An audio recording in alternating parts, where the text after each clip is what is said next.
is trying to do both. Like you're trying to promote your stuff on social media so that people will do your Kickstarter, right? And follow you on social media. But the algorithm is so toxic and the internet is so toxic. I can't imagine what my career would have been like my first issue of Transformers or something. People just like probably would have been like blasting it, and hating on you. It's so I think everybody I know is really sort of on some level very frustrated by this, but we all sort of feel like, well, if we don't use it, then who's going to see my stuff? Because the company's not promoting me, right? Yeah, and I've talked about this in some places over the years, how kind of to what you said, like we've been such early adapters of this stuff that we can even with wistful crow's feet say, oh, remember LiveJournal, oh, remember MySpace, remember Comic Space, remember using that, remember ICQ, remember all that stuff. Remember AOL chat rooms where people would just go in and act like a jack. Right, like all of that stuff, we were there trying to find an audience. Alt BB whatever something dot message board things or whatever, all of that stuff, right? And you gotta at least think it probably by the year 20 something, you're tired, right? Well, everybody's tired anyway. I mean, I don't think there's anyone who's not on this timeline. I don't think there's anyone who's not tired, because every day you're having to deal with something, right? The enshittification of all of our social media platforms that we thought were going to be a promise to help us promote. I mean, and we still have this, right? We still have this. We still share. A couple of weeks ago, a month ago, people came to Steve Rude and his family. So you can do really good proactive things, but I think at the same time, it's just very wearing on people, because you have to constantly it's enough to just work, just work hard as a working cartoonist, and then it's another thing to go like, oh, what am I doing today? That's why I always admired Steve, because he was very good at all of this stuff very early on. And some people, I think, like Steve, are like a natural. Not everybody's natural for that. They're like, I like to draw. I don't really like to go on, because I had during the pandemic, I had my Zoom, and I had a lot of people on the Zoom. And then one by one, people are sort of like, I don't really want to, like Homer going back into the bushes. Yeah, besides, like, part of the thing that you said that's really sticking with me is like everybody is tired. Everybody's tired, right? So then, and I don't know if anybody's talked about this, but I've seen some people remark to this: the world is to shit as usual, and it feels really, it's like a guilty thing to go, oh, by the way, my book's coming out. Right. That meme of like someone like, here's my comic, and like there's a house on fire behind it. Yeah. Mm-hmm. Yeah. Back by Kickstarter, you know what I mean? But like that's kind of, I don't know, what's it, the song of fire and ice? Like we have to do it. I don't know if those two things. Well, if you don't, like I said, all these companies I've worked for 40 something years, not one of them is promoting me. Not all, the zillions of storyboards and comic pages and everything I've done that's made them a lot of money, media that they can, put out forever. Do they ever promote me? Do they ever mention me? No.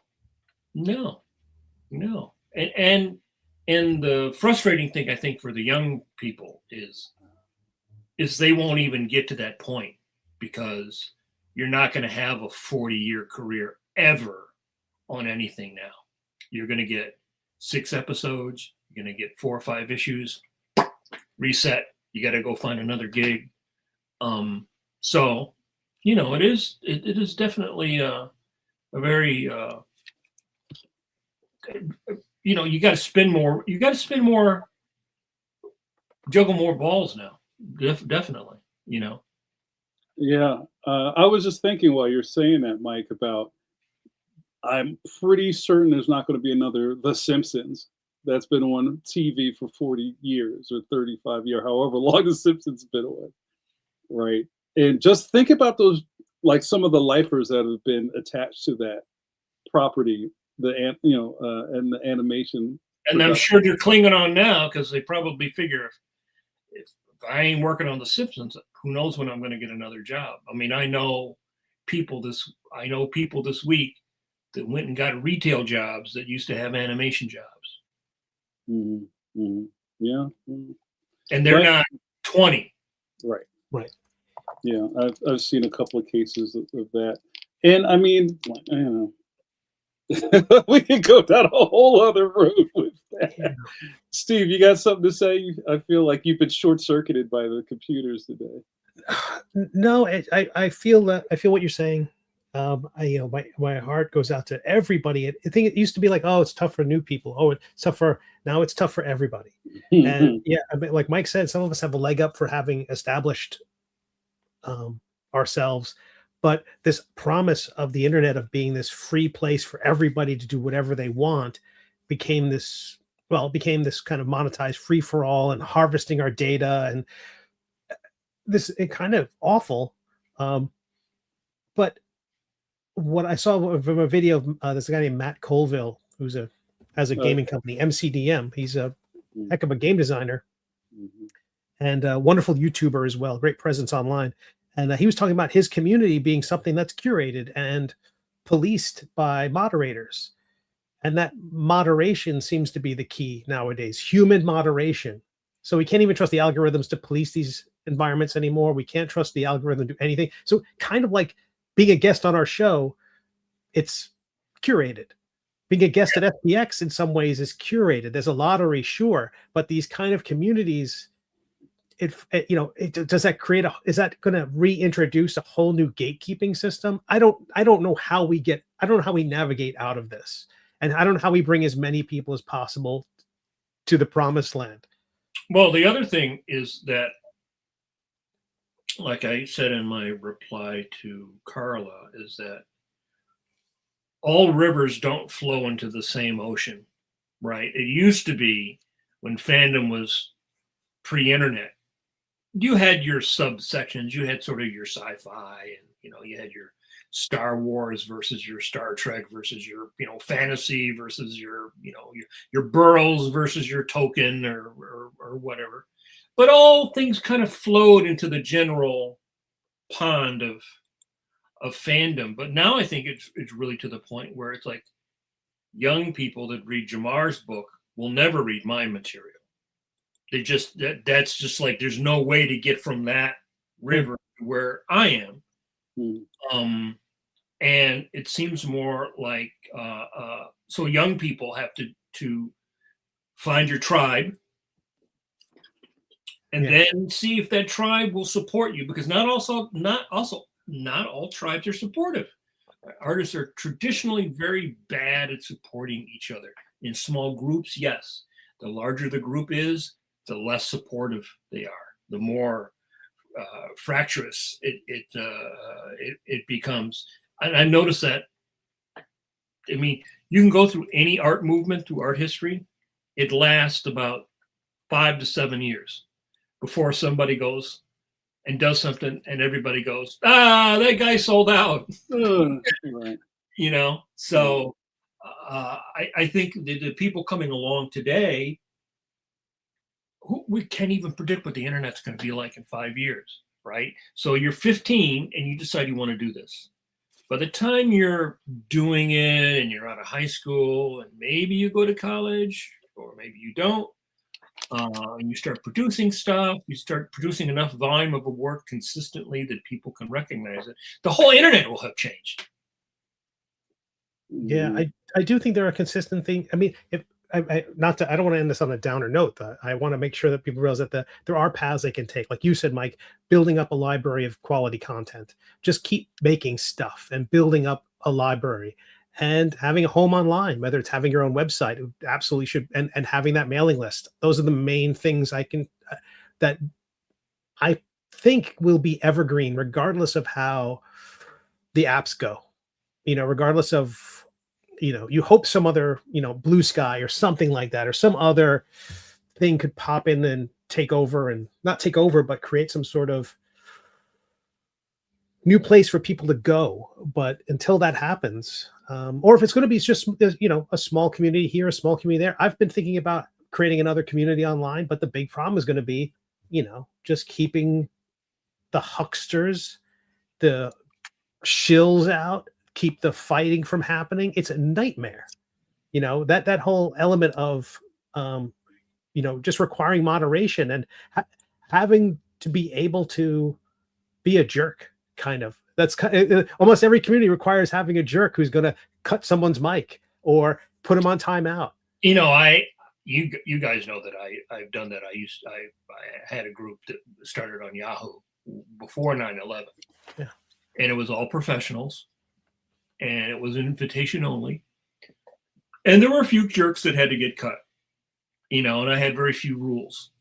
Basically, you didn't talk politics and you didn't talk religion, because ain't nobody's changing anybody's religion and no one's changing anybody's politics. So you can talk about everything else, just not those two. But a couple times I did have to dump people off. And then I remember there was one such incident where I was coming home from having been at school or teaching, and then two guys are warring with each other. And I'm like the bartender. I basically have to say, take it outside. Mm-hmm. Right? Take it outside. And if you don't take it outside, I'm taking you both outside.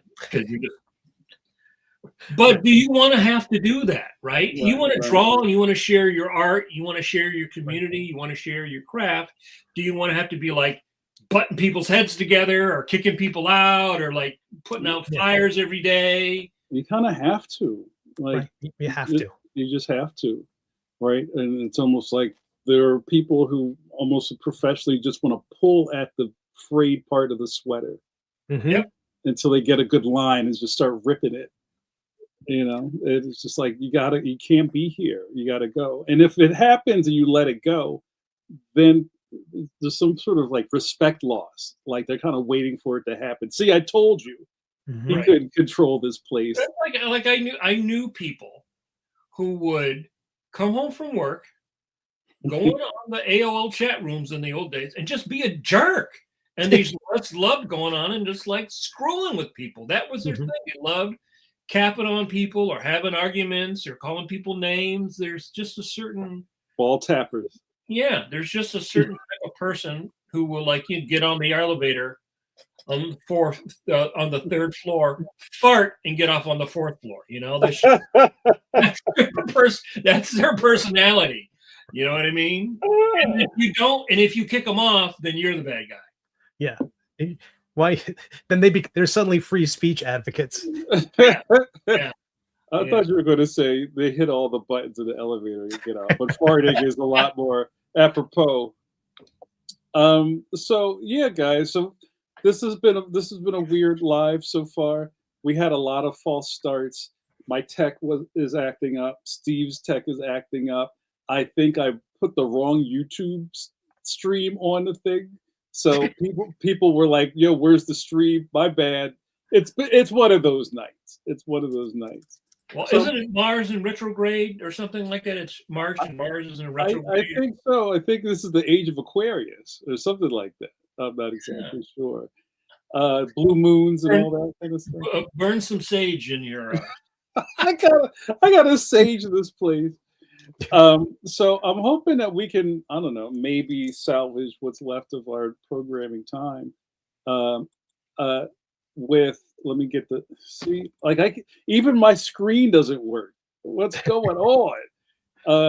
Tonight is because you loved it so much last week. Draw and jaw. Ah! again, the draw part. So now we have to do the draw part. now we got to do the draw part. No, we're on the hook now. So for anybody that missed it last week, so we had to put our pencil to pencil spin on just cartoonists drawn on the internet. I mean, we didn't invent the wheel here, but the gist of this show mainly is interviewing guests, talking the talk. So for us to, pull up our screens and draw what we're doing, it's a little bit of a treat, right? It's almost like a Werther's candy from Grandma's purse in the church pew. Got lint on it. Finally, a reference I get. Pew lint. Was that for you, Steve? You ain't Yeah, that thank old, you. bro. I appreciate that. Grandma, you got any candy? Oh. Don't mind the earwigs. Like, purse candy is delicious, Paul. All right, so so what we did last week is that we all kind of called up our screens and just kind of worked on some stuff.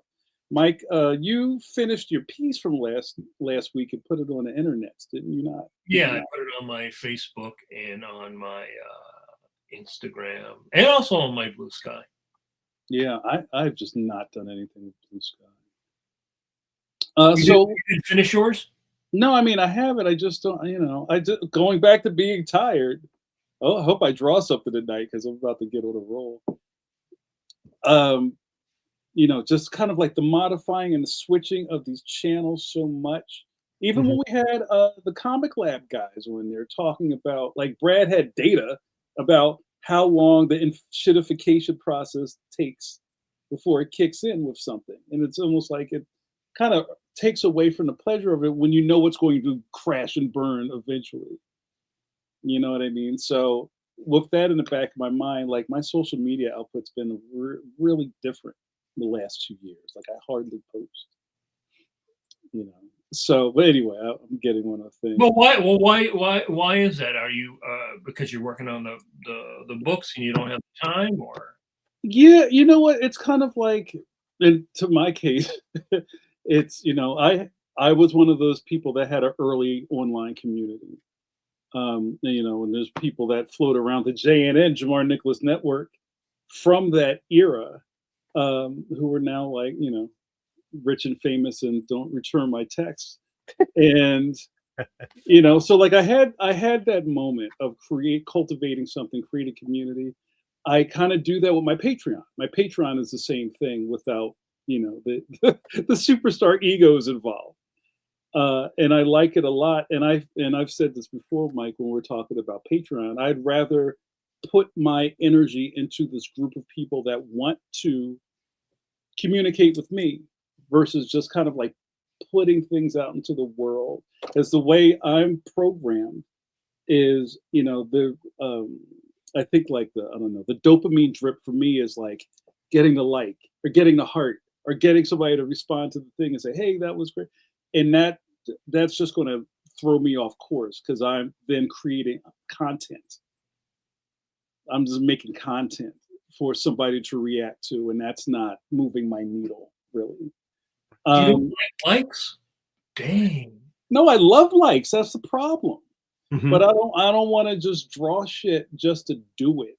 And I know that sounds really weird because we're cartoons, we draw all the time just to draw, but it's different. You know what I'm saying? So I felt in the past like I've always wanted to find this audience, right? And I think I have a little bit of an audience, and it comes and goes in different ways.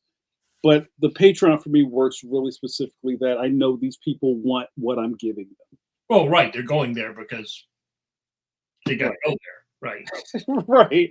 It's a specific stop. You want your Jamar beer. There's only the Jamar beer store. You can't get it anywhere else. Tio Mike says, don't say it too loud. They might try to buy out JNN. Hey, you know what? Maybe I can be bought. Jeff Yoon, what up, Jeff, says, that was an awesome stream last week. Thank you, Jeff. I really love seeing how each of you guys work. Thank you very much. Well, I think we're going to try to do more of that because I think one of the things is it's great to have the interviews, which we're going to still do, but I think that we need to show more process too. I think people really like seeing the process. Yeah, thank you. You know what? It also answers the question, who do you guys think you are? Where do you get off? Where Tell do us. Where do you get off? You know what? It's funny. And Paul Pate kind of brings it back around by saying, you guys are fine. We know where to find you. That is the channel, right? We've created another community, right? As Super D calls you the pencil pushers, which I really enjoy. Like here, we congregate, we do communion every Wednesday night at 8 p.m. EST, and you guys come to it, and that's cool. So you know, it's I like it. I like having a platform. I like, you know, people coming here and getting something you can't get everywhere else. All right, so Steve's actually going to show. Wait, what happened? Oh, that was me just adding my screen in the background. I didn't know it automatically added it. This is I finished what I was working on the last time around. Oh, that looks great. Look at you guys finishing stuff. Oh. Steve, can I give you the spotlight for a minute? Can we talk about this? So last week when you were working on this, you jumped around a little bit, didn't you? Or you just finished that one panel? I jumped. I pretty much go one panel at a time. I create layers for different things, like the silhouettes will be on its own layer. I end up being, I think I mentioned last week that this is kind of a cop-out. To me, it feels like a cop-out, that kind of lazy, easy silhouette of a figure. But, you know, it also gives lots of room for my dumb text. And someone's I asking think silhouettes are something that are tried and true. Yeah. Back in the day. In fact, I was trying to remember. I think I read where that it's like might have been Harvey or Gold Key, or one of those companies actually had a rule, like you couldn't, because a lot of the cartoonists would do what you just did there. Especially if you had a job that had like a Huey, Dewey, Louie, Donald, Uncle Scrooge, bad guy. So they would do a silhouette. My whole comic would be a silhouette if I did. But I also think that it is depending upon what you're doing, it reads really well. It gives the eye a little bit of a break in a visual stimulus. So I think it's something that actually went out of comics. Yeah, for sure. Especially because once we stopped doing, Bigfoot, for a lack of a better term, cartooning, you don't see people in, superhero comics. Although, Frank Miller did use a fair amount of silhouettes. Yeah, and it gives a lot of room for text. It lets help. It's kind of it feels a little bit like a cheat because you're not doing as much rendering. But if you do it right, and if your character has a recognizable silhouette, then you can get away with it. Yeah, no, I'm a big fan. In fact, the story of the Phantom, I've used a lot of silhouettes. So this is the next step. Yeah, I do color flats. I actually do this on my desktop for the most part. And then I bring it back here, and then I just start rendering. You can see a little bit of rendering here. The first layer, kind of sloppy, taking the same color as before and multiplying it. And I try to give it kind of, he's a ridiculous cartoon character who, you've seen those kind of really funny things that people do where they'll show the skeleton of what must be under a ridiculous, like Popeye's skeleton, what his skull must look like, or what Charlie Brown's skull. So this guy's ridiculous. And, but I like rendering the color in kind of a naturalistic way. To me, it makes it dumber. The more those two things don't quite work together, the funnier that is. And I've kind of gone overboard. So I thought I might do some coloring while I'm here. Is that kind of like a Roger Rabbit type of thing? Like it's so realistic, it makes it more ridiculous type of thing? I think so. Initially the early episodes of the Middle Age were all very watercolory and simple, and it would take me half an hour to color the whole thing. Now it takes me longer to color it than it does to draw it. I end up putting all these little sheens on things and make things silly, and I don't know, there's just something about them. I don't know, it adds a little, actually, what it probably came down to, I was just started having fun doing it. Going back to what we talked about last week, it was more fun for me to render it this way, and so I kept doing it. And so that's how it evolved. I Just love it.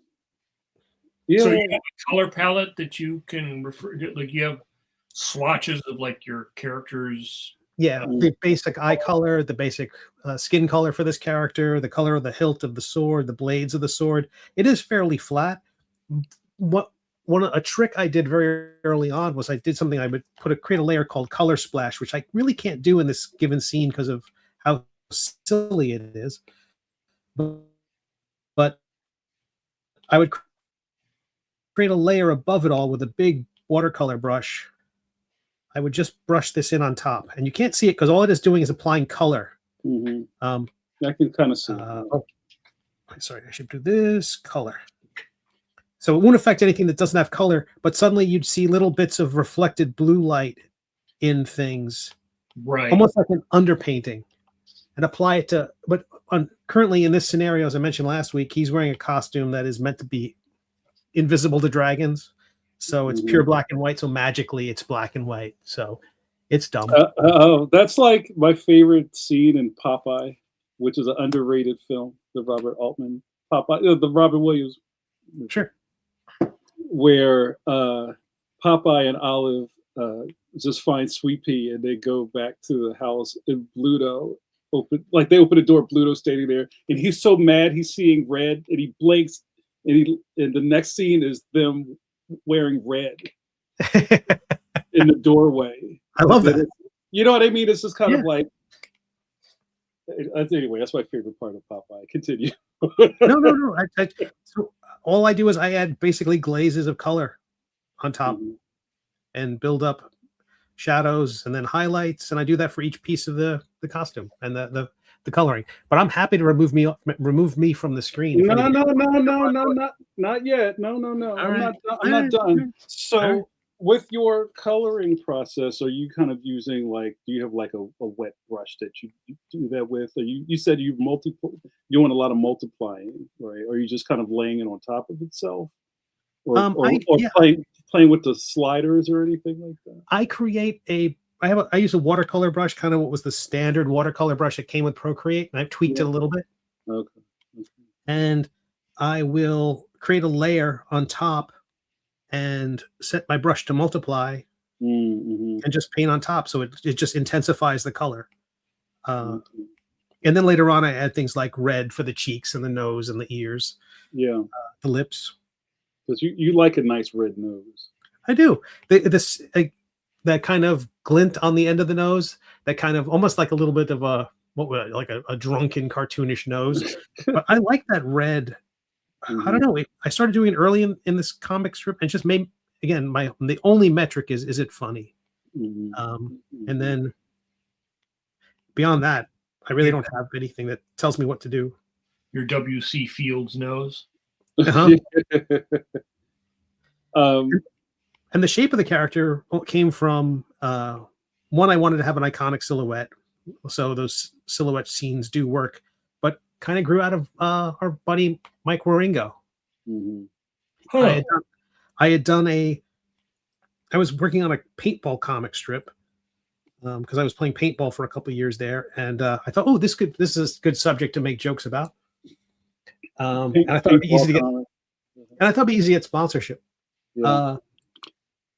But I had to make character designs that you could read under a giant helmet, because in paintball they wear helmets. So he'd have to wear, if this were one of the characters, and it was sort of, he'd have to wear a face mask. So to make the faces identifiable under the mask, I kind of had to have shapes that would pop out. Right. There'd be a very tall shape, a very round shape, a very diamond shape. Right. For the face, and by creating those iconic shapes, it kind of gave me this. And Waringo was like, "Oh yeah, this is great," and I'm like, "Okay, I'll do that forever," because getting any kind of approval from anyone, will change my life. Yeah, that's cool. So your style of rendering isn't.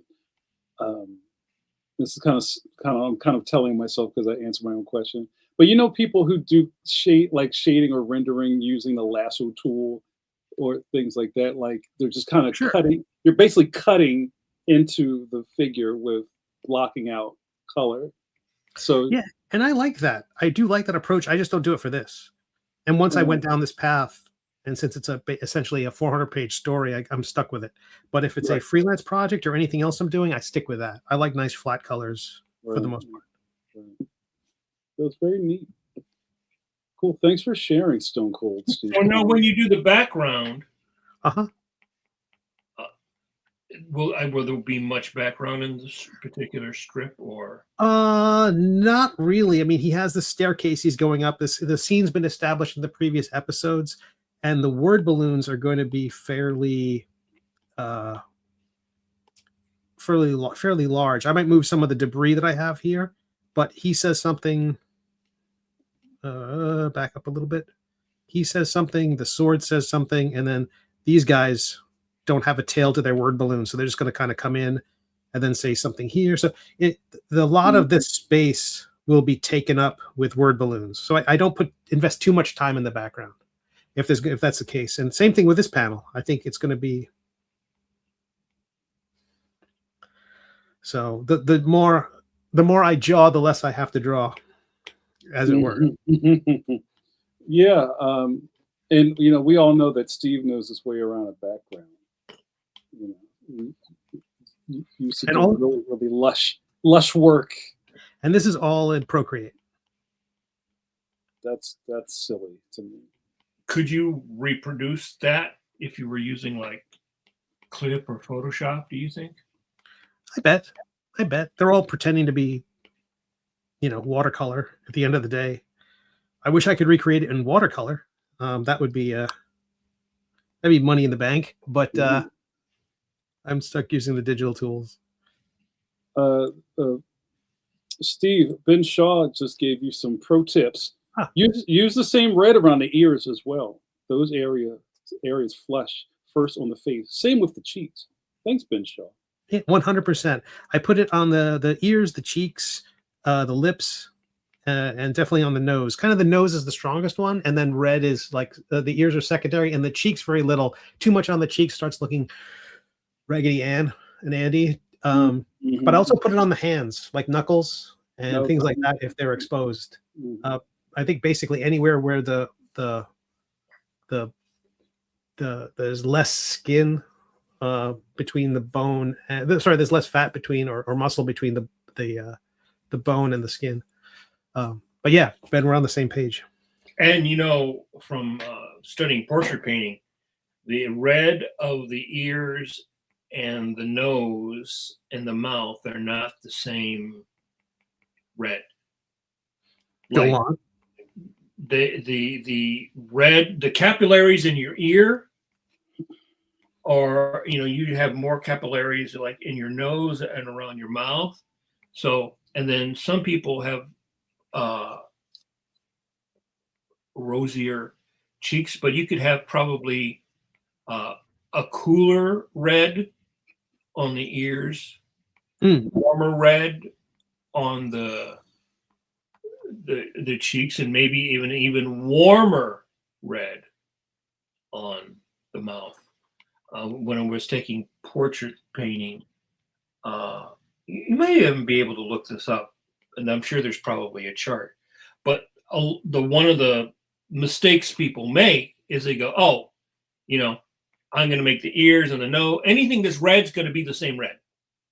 But when you really start looking at a portrait, you look at a great portrait painters, you notice that the nose or the cheeks or the mouth or the ears are not the same red. One is going to be a slightly cooler and one is going to be slightly warmer. That's awesome. I'm not going back and redrawing these, but someone's going to be like, "Why did the color change around episode 325?" I'll be like, "That's I learned stuff." Yeah, it's funny because you would think, "Oh, I'm taking a portrait painting class," but that's the kind of thing where you learn something about the real world or a different aspect of art that then you can apply to your cartooning. Right. and it will make a difference. And if you study certain artists like a Frazetta, right, you see that. You see he knew that principle. So once you learn those things, you see like, oh yeah, so and so's using this, you know. Uh, a lot of like, you know, the ear, you get that what they call subsurface scattering. If the person's standing with the sun behind them, Mm-hmm. you see the ear is warm or kind of orangey. Yeah, a pinkish, like a salmon. Yeah, because the sun is going to, they call that what, subsurface scattering or whatever. So there's all these things you learn about color and how color spreads across the skin, and how color turns form. So what you're doing there is you're turning the form, and that color is if you can you turn off the line art and just have the color? Sure. Okay, see? The color turns the form. Yeah. You know, and any, whether you're doing that as a realistic portrait or a cartoon portrait, you know, and then you have the different types of shadows. You have the form shadow, the form turning away from the light, and then you have cast shadows, which is like the nose or the bridge of the nose blocking the light, right? So you have like sharper corners, rounder corners, and so you have an occlusion shadow or cast shadow where like his nose is blocking the light, so the shadow underneath the nose would be harder than the shadow on the forehead, like, or the shadow on the cheek, you know. Sure. So, you know, even when you're doing a cartooning, you know, a completely unrealistic turn of head, right? Like Sure. those principles can still apply if you're trying to give a sense of volume, and that's why I always think it's good to do stuff like, you know, take a landscape painting class, take a portrait class, because all that stuff, all those little things all those little rules, little ideas that you can actually directly apply to other forms of expression, whether you're doing cartooning or, you know, things like that. Yep. I just put in the chat, how did we get here? This is fantastic. This only could happen on Pencil to Pencil, your favorite Wednesday night live cast with count of three expert cartoonists. That's right. We are what we say. We got a lot of superstar chatter in the room. Shout out to Dino. Dean Haspel's here, giving you the business, Mike Manley. Subsurface scattering. Cut Steve some slack. Come on, bro. He's got a deadline. He's in the next chapter. You're going to see all the backlit subsurface scattering. You know, part of my over rendering absolutely is from. I'm also like I try to be conscious of this, that it was a little bit of shame. It was like I know that some people don't warm to my style of drawing this character. I heard people who support me, lovely people who supported Astounding Space Thrills, the comic I did before this. And when I started drawing, and then I drew like a political comic strip with cartoon animals, cats, and it was a you know a cartoon cat, a cartoon dog. They accepted that fine. When I started drawing characters who look like this with a road cone head, they were like, "Why are you drawing like that?" And part of me was like, "Okay, I'm going to over render it as a little bit like an apology, a little bit like I know how to draw. This is intentional. This is not happening by accident." that is a consequence of the narrowing of the taste from general public to what I call the walled city of comics. Because the general public accepted all kinds of cartoon styles, right? I mean, you had Prince Valiant on the same page as the Cats and Jammer Kids, right? You had stuff like Big George, you know, you had all kinds of really weird. Look at Chester Gould. I mean, talk about a guy who drew bizarre, you know, his own weird take on reality. I think that the general public was more accepting. I think comic book fans became less accepting of styles that were not within that range of, you know, whatever was current at Marvel and DC. I mean, this is what we talked about before, like the whole fall off of the style of Milton Caniff. Right. You see faint echoes of it in Chris Samney or Michael Cho or people like that are influenced by Alex Toth. But that whole school was dominant until at least the 60s. I mean, even people like Gene Colan and people like that were really influenced by the Caniff school, right? And then once Neil Adams came in, and then that sort of realism came in to the comic books, although it had been in some ways with like the war books with people like Rusty. But once superheroes became more realistic, that sort of playing around with cartooning. In fact, when I was trying to get work in the early 80s, I was doing very Kirby-esque samples, and it was like, no, Jack Kirby sucks. John Byrne and George Perez are king. Jack Kirby sucks. You know, and then that you know, those guys come in, and then you get the next generation are influenced by those guys, you know. And then what happened was people stopped buying Richie. You couldn't buy, you know, you didn't see Richie Rich comics anymore. You didn't see Sad Sack. You didn't see Gold Key. You didn't see Funny Animal comics, you know, certainly not the way that you had seen it. So I think no Bob Hope funnies. Right. No Bob Hope, no Binky, no all that great, you know, Sugar and Spike, all that great cartooning that was like general audience cartooning. Now I would say that by default, anime and manga are general audience, or what the general audience cartooning has been probably for almost 20 years now. You know, especially because you think about Tokyo Pop was what, almost 20 years ago, right? Yep. Even the start and stop and the start again. Yeah. So when you're looking at something like One Piece, right, or a lot of those top manga, they're really weird.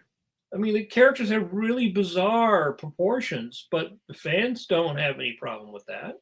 No, not at all. How about this? And this is kind of a little sidebar conversation. What about the death of like the Disney comics? Like that was big.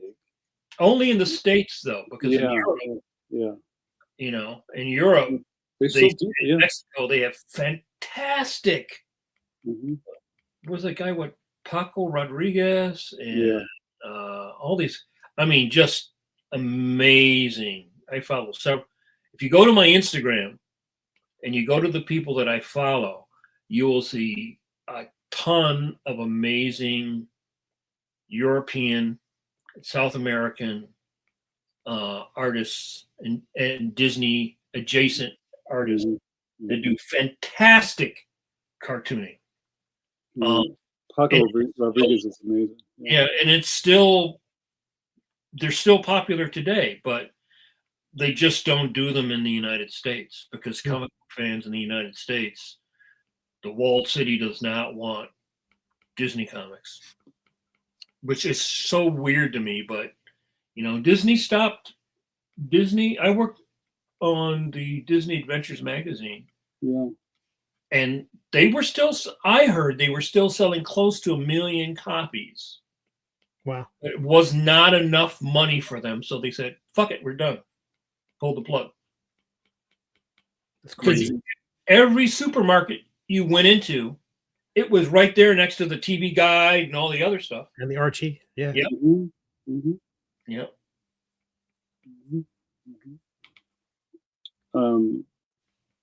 What a fantastic conversation we're having, you guys. Let's pause for the cause. We're going to keep the spotlight on Steve because I think that's our episode. We're going to watch him draw and talk over him. Bill O'Donnell, what up, Bill? Bill says, after this episode, Stone Cold's only going to do flats. Kind of like how I like my chicken wings. I like drums, not flats. You doing all flats, baby. And also, I see that we have people split across our streams. If you want to jump in the Superstar chat, come on over to the YouTube channel, where the chat is always the strongest. And also, while we're at it, and I'm pinging the audience, I behoove you to hit that like button. After all of this great content, and after 6 years of service, have you not subscribed yet? Like, what are you even doing? You're like red buttons and never got a dinner. Wow, you went back in time with red buttons. Oh my God. I thought I was going to get it with the Bob Hope comics. Well, we don't have any teenagers watching this. Come on. If you're a teenager and you're watching this, raise your hand. I want to see how many teenagers. Bill O'Donnell speaking on Brazilian comics. They have their own Disney comic empire. Mauricio de Souza Productions, aka MSP. Those comics are huge down there. Yeah. It's funny. The Disney's comics are still big in Spain and Italy, and South America. Yet here, they're just, it's like you would think that maybe because they own Marvel, they could put out a line of stuff through Marvel, but I have a feeling that, they just look at the numbers and go, nah. Disney Publishing is not interested in it. We're interested in mining this stuff. We're not interested in like starting a new campaign to even reprint the stuff because they already have it. I'm in another group of West Coast cartoonists, and some of those guys work for Disney, and they were telling me when they would do stuff for stuff overseas, they would get the artwork back, and Disney would tear it up. They'd actually tear up the original, so they would like steal them out of the garbage can. They didn't want to even store the stuff when they got it back. All this beautiful art, they just say nope. Wow, we struck a chord with the chat talking about this stuff, and it's also just says something about the celebration of cartooning. When you kind of have to fight against the current to do cartoony work as a cartoonist in this business in America. That's a lot, Well, I do think that the direct market saved comics in a time when they needed it, but I think that also the direct market removed comics from the general audience, and as a result, the taste narrowed. Every decade, the taste narrowed, and now it's sort of broadened back out a bit because you have all the. I mean, if you look at the graphic novels, if you look at like your book, the stuff that Scholastic puts out, they put up a pretty broad range of art stylistically, but that does not reflect the 35 to 65-year-olds that buy the bulk of, Image, Marvel, and DC. I think you have, like I said, I don't think all rivers go to the same ocean. George Gant, read Beware of Toddler. Look this, Steve Conley, this chat is lousy with cartoons. George Gant says there was a Disney Comics collection published by Fanta on sale exclusively at Target about a year or so ago. Yeah. And if they didn't follow up with another one, that probably meant that it didn't make a lot of money. That reminds me of, there was a period in young Jamar's life where I worked at Warner Brothers Studio Stores. Shout out to the all black Wranglers in a front in my studio outfit, and that was in the height of the Batman craze, right? Like when the new Batman's would come out and it'd be all on the big screen, and they had Jerry Ordway's adaptation of the Batman movie, and they couldn't rack it. It wasn't set up to have comics in that store. You know what I mean? So it just kind of floated around with stickers like chunked all over it, like price tags chunked all over it, till it wound up like in the clearance bin. No knock on Jerry, but it's even like this is a whole store about this kind of stuff, but they can't even find a place to put comics.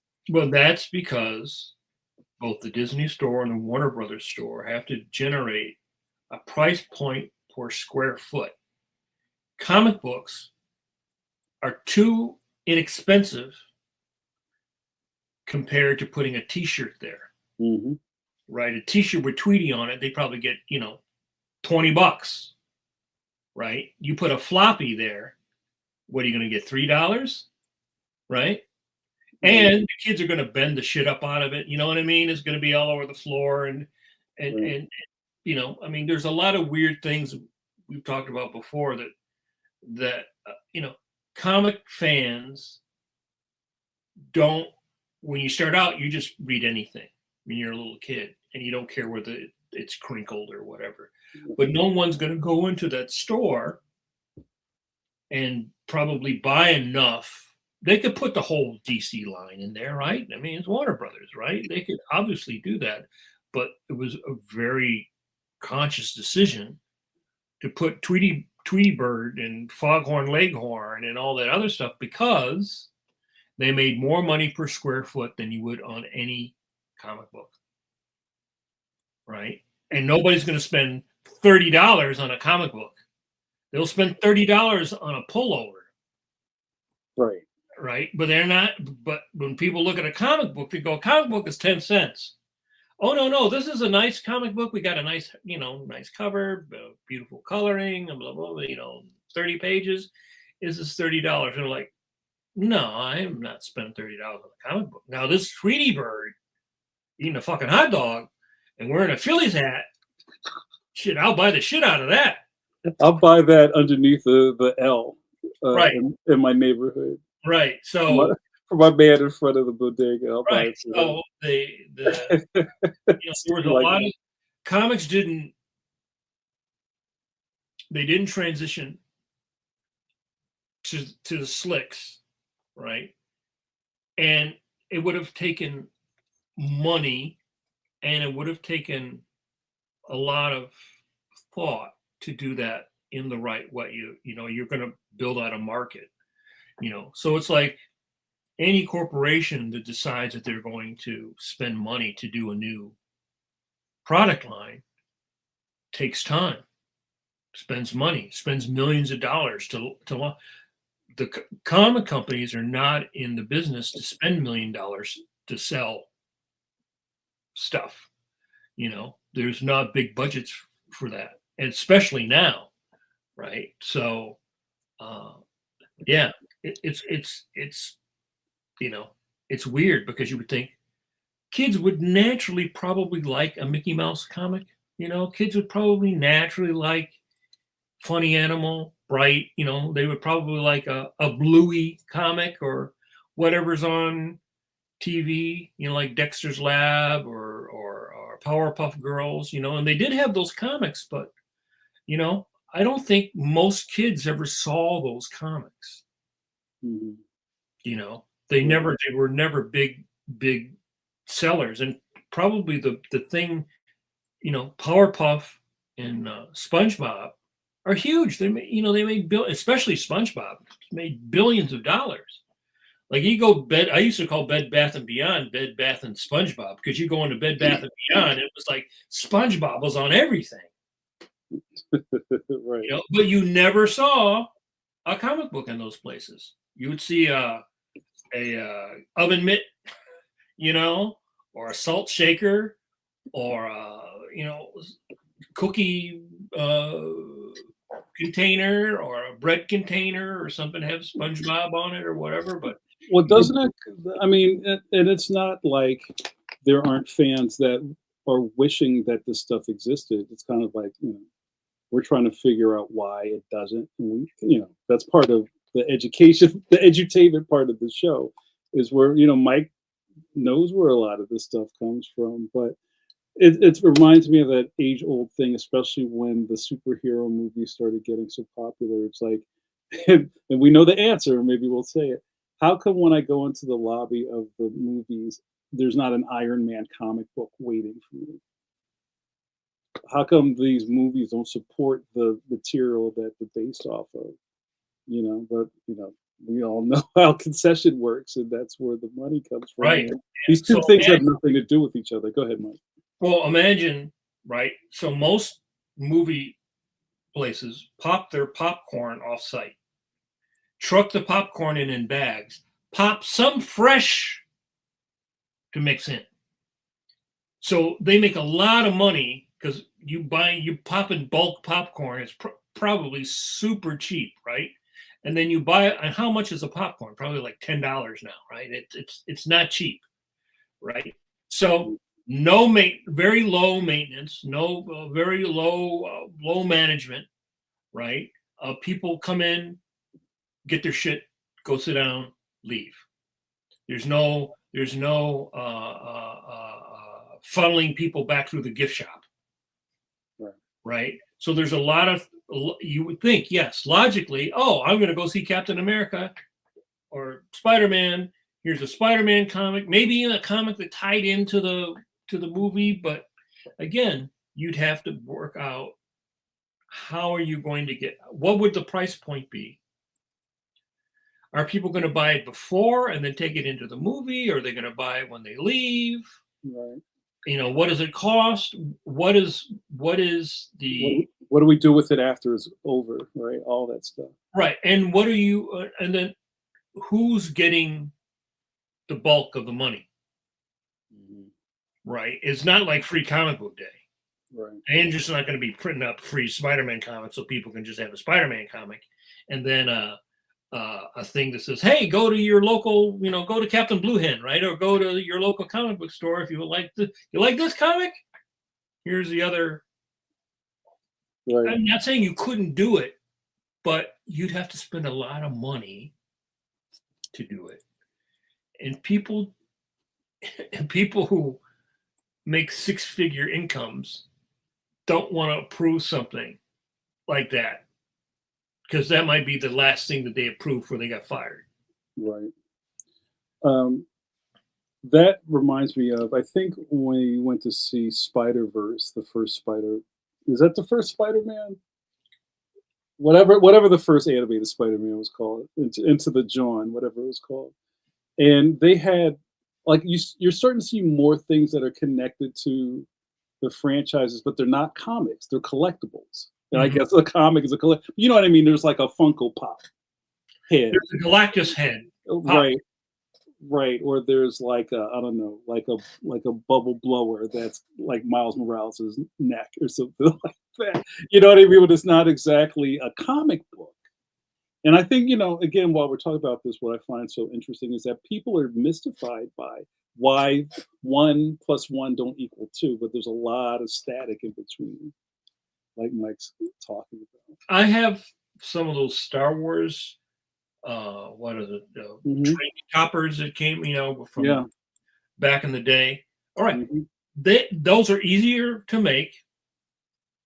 They sold for a high ticket based upon probably what it costs them to make it.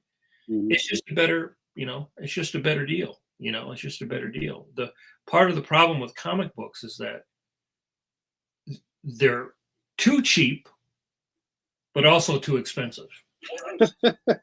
How could I get a job if I don't have experience? Because I need experience to get a job. Yeah, it's like when comic books were 10 cents, Right. you could buy a Snicker for what? 10 cents or 25 cents? You could buy a Snickers. Mm. So they were pretty equal as far as an impulse buy.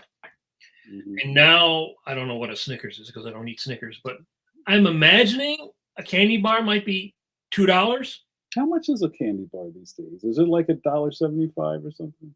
I imagine a big Snickers has got to be like $2.25 or something. Pause. Oh, But you can't buy a comic book no. for the price of a candy bar. Right. Hold on. We got on this movie thing and Eternity Forever. What up, Eternity? It says the popcorn bucket market has exploded. That's a new hot collectible thing. And to this, I have a couple of popcorn buckets. I have the Ghostbusters Ecto one and the Ghost Trap. They're like real. Like you press it and like little things light up and it's amazing. But guess what? I didn't get it at the theater because they don't even have them at the movie theater. I had to order it online before it went on eBay because they're all sold out for the scalpers. But even this new thing is not, you can't even get it at the movie you're going to go see. They don't have the Godzilla head popcorn. You got a job at the movie theater. Yeah. Just so when that box came in, you started kicking it towards the exit. It's real. Then you dip out. Well, one of the things that's interesting about comics is they could sell them at the movie theater. They could sell them for $25 if they had the exclusive cover. They could, because people would want them and to sell them right on eBay. But the problem with the comics is they're just so fragile. Yeah, they're not going to bust that Godzilla head. You might get it dinged, but it's still Godzilla's head. It's like Mm-hmm. But the comic book, God forbid, a corner's bent.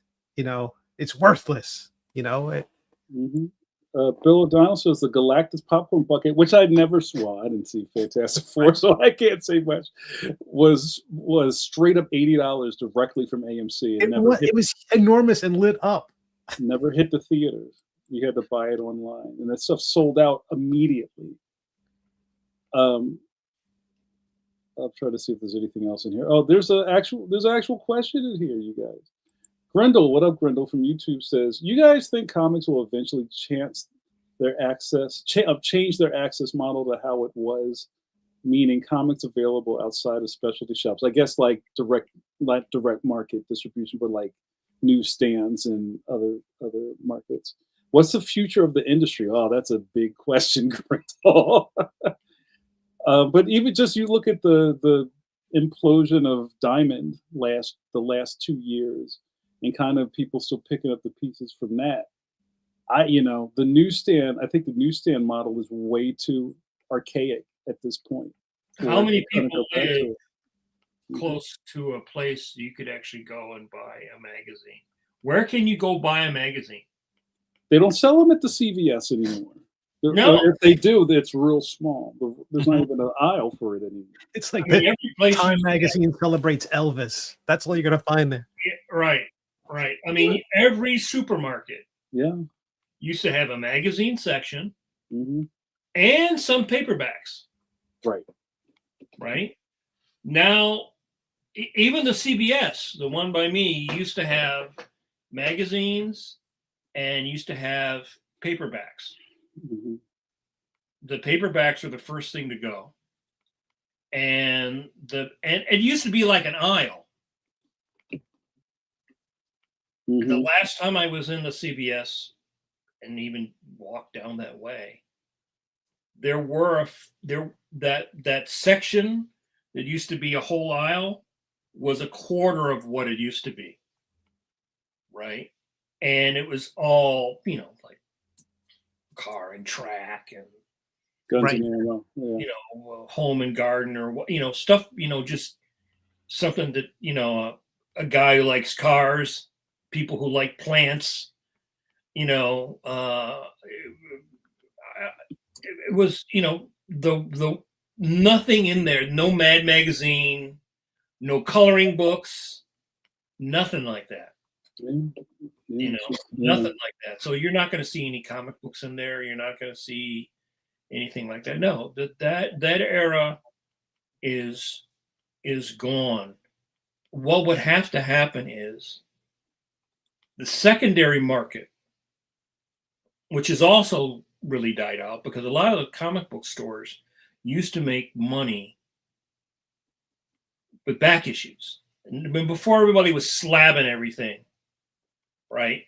Like when you started buying comics, you would go, oh, I like this character. And you would want to see more of that character. And every comic book store had, the more pricey stuff. But then you know what? You had a lot of dollar boxes. You could just flip through and buy stuff. Now I have heard that there are young people now starting, probably people that were reading Dogman.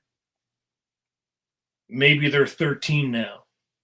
Maybe if they want to read comics, they might go to the comic book store if they can find one. So usually what causes, like all the old media is coming back now. Yeah. Right? Like I was just talking to Blevins yesterday. Young people are going and buying CD players and buying CDs and DVDs because they're tired of paying for streaming. Right? So you can go to all these stores and there's tons and tons of DVDs, old CDs. Right? Yeah, I heard you like CDs. Right. So what's happened? So what could happen?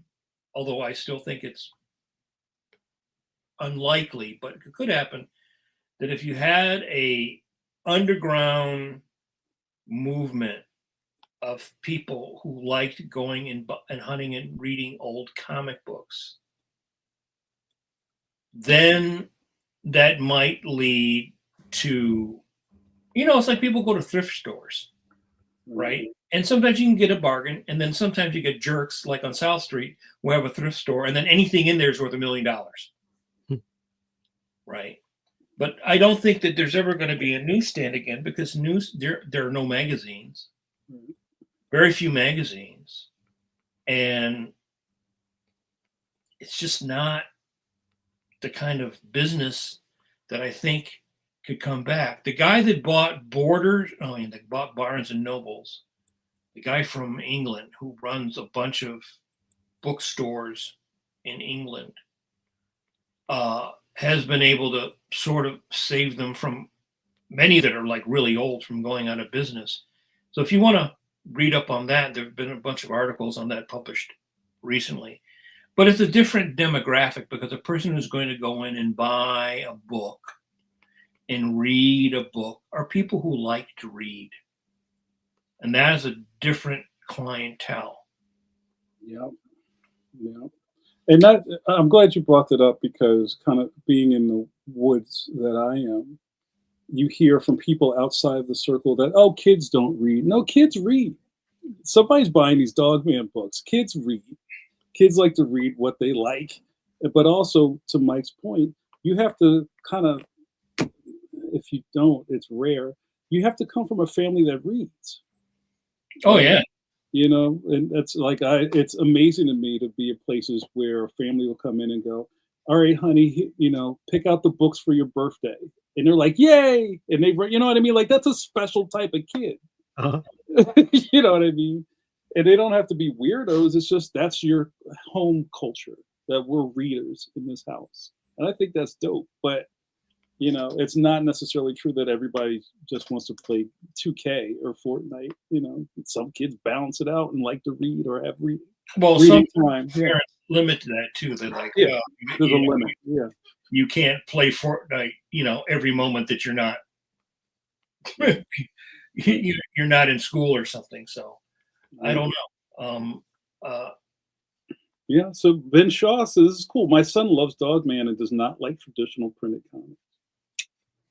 There's a lot of that, right? There's a lot of that. I mean, the thing is that the comics, for most of its existence, was always an impulse buy, and they were always cheap, and they were in a place like you're in the supermarket, and you're bored while your mom is shopping, and you go over and you find a comic book with a subject or something that you're interested in, and you go and it's like it's 12 cents or 15 cents or whatever when I was a kid, so you could get a bunch, right? It wasn't expensive. But now you can't go like, well, Mom, I found these 4 Batman comics. That's $35. Right. Yeah. You even consider like the, I don't know, like the graphic novel, the kids' graphic novel, middle grade cost. Like a pretty thick paperback with a complete story is $12, Right. and it's in color, and you put it on your shelf, and you know wait for the next one or whatever. And like a almost a monthly floppy could be close to $12 at this point. Oof. You know? Well, 2 floppies is probably pretty close to at least 10, right? Because Yeah. comics are what, $4.99 now? Yeah, I think they may be higher, but I'm not exactly sure. Some of the, you know, Wednesday Warriors could tell us. Yeah, I haven't been a Wednesday Warrior for well over a decade, probably close to 2 decades. You know, I buy stuff, but what I do is I see stuff. If I like it, I wait until it's collected, and then I'll just buy I buy a trade. I stopped buying floppies because I would buy them, you know, if it was an artist I liked, and then I just have a big pile of floppies. You know, it's like Mike, Mike, you waiting for the trade, bro? Is that what you're doing? I wait for the trade, and then after a while, you know, you get so many trades, you go like, well, I've read this trade. Am I going to go back and ever read all 4 Jonah and the Impossible Monster again? Right? I mean, Blevins and I were just talking about this yesterday. Once you turn a corner in your life where you have a lot of stuff. A lot of stuff. You have a lifetime of stuff. So you people in your 30s are still buying. People in your 40s, you're still buying. But once you get to your 50s and your 60s, you go like, I got a lot of shit. Like, what am I going to do? I read all these articles. You see all these articles about basically people who have bought stuff for a lifetime. They croak, and then their kids go like, what am I going to do with Grandpa's beer can collection? Right? And what am I going to do with Grandma's china collection? All these spoons. Yeah, right. These tiny spoons. Yeah. Like young people don't. These bells. Yeah, you don't want fine china, you know, with all the stuff that Grandma used to put in the china cabinet. Young people don't have a china cabinet. Right. But also what I like about this conversation is that even boomers collected stuff. Yeah. You know, but it didn't look like G.I. Joe Classified. There were Hummels or something in a curio cabinet you couldn't touch. I see lots. I bought a couple figures in the last year, but I see stuff I like all the time, but I'm going like, I got stuff that I bought, and then maybe I'll clear a space because I want to clear out one of these other rooms. Like I used to buy all those art magazines. I used to buy Art of the Southwest and American Artist, and you know, all these for a long time, starting in like the late 90s. I have stacks of those magazines that are basically worthless. I'm never really going to ever go back probably and look at them. Most of the stuff in them the artists that I see that I would like, I could find probably every one of those images probably online. So you end up having this big giant bookshelf or magazine boxes full of magazines. Am I ever going to go back through and look at them? No. Yeah, that's tough. Right. So then you've got like literally hundreds of dollars easily, because those magazines were not cheap. Mm-hmm. They might be, some of them specials were probably close to $10 a piece. So that's hundreds, if not thousands of dollars worth of magazines that I bought for at least a decade that could just literally be recycled, because I don't know if I gave them to the library that people would even want them. You know, it's like that's what I was talking to Brett about. It's like at a certain point, you could put up an eBay store and try to sell all this stuff, or do you just recycle it because you're not going to make any money off of it? Yeah. Your time, are you going to run a store full time on eBay, shipping stuff out? You don't want to answer a million questions about that Hummel that you're trying to sell, or that right. Even if someone wants to buy it, that's a whole other thing. Guys, pencils down. We did it. Look, yeah, Steve, you did it. That's, Stone Cold Steve Conley just broke the glass ceiling once again. And it's funny how we kind of like get lubricated here, Paul. But as the conversation went on, we started getting really, really fantastic questions. But guys, we're not on here all night. We only have an hour and a half to make magic every Wednesday. So we have a lightning round of questions, or no, we'll leave it. It's 9:30. We gotta get out of here. Tired of John. Yeah. So what I would love, Bill says, busting the chips, flipping the light switch. I like it. I hate to stop cold, but we have to keep standards and practices happy. Guys, thanks so much. This turned into a really enjoyable session. Thanks so much. George Gantz trying to use the prime meridian to make us go another hour. No, thank you, George Gant. They don't even have daylight savings time. Maybe what we'll have to do is at some point we'll have to have a Patreon only after hours or something. Yeah, I like that. That's a great. How about before hours? Yeah, we do a pre-show. I like it. Yeah. So I'm not exactly sure what we're doing next week. It is my birthday next Wednesday. So we're going to Hooters. From Hooters, live from booth 8 at Hooters in Fort Wayne, Indiana. But yeah, guys, thanks so much. If we figure out what we're doing, we will let you know. Maybe we'll do another drawing thing if you guys again, I'm always saying if there's something you want, we could always do an example of it. But you have to write in and request. Next week will be Nothing But Flats, starring Steve Conley. Yes. But yeah, thanks so much, you guys. I'm starting to like this exit thing I do. I heard that Dr. Paulie Walnuts, the Sorcerer Supreme, said, Quasimodo predicted all this. Guys, I think we're in the end game. So I would behoove you to check, subscribe to the channel, like and subscribe so you know what we're going to do next week. And in the interim, wash those Kirby hands. Thanks again to Steve for sharing his screen with us. And we will get out of here. Thanks. See you next time. Bye.